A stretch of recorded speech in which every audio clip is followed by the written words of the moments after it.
We'll guide you through how to reset the home screen layout on a Samsung phone. If you find this useful, then consider subscribing and liking the video. Perhaps you're in the position of where you're the same. You've gone and had all your home screens and they've all got a bit random. Maybe something else has happened and you've lost something, and so you want to go and reset it to go and get it back to how it was when you first got it. So we're going to guide you through this step by step. Make sure it's full guide, don't go and skip anything. Otherwise, you may go and miss an important part of this video with resetting the home screen layout. So without any other further ado, let's go and get started. So what we're going to need to do is we need to go and swipe up, and you need to go and find the option for settings. Open them. Now in settings, you want to go and scroll down all the way down and find the option for apps just there.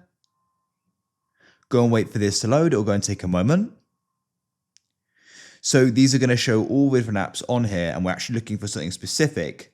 I'm just going to guide you through how you can verify what you're looking for. So if you go and press on choose default apps at the top, you want to scroll down and just go and check your home app. We want to be making sure it's the One UI Home. If there are multiple there, by the way.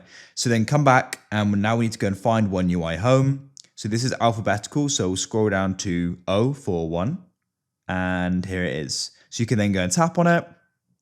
And then what you need to do is you want to come to the bottom right.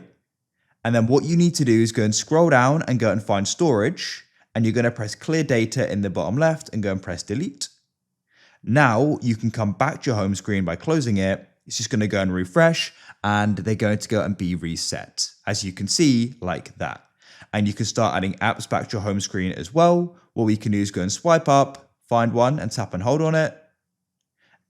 And then you can go and release, but otherwise you can go and press add to home and it'll go and be added. That's it. If you found this useful, then consider subscribing and liking the video. I look forward to help you again with more guides like this in the future. Have a great day. I'll catch you again soon.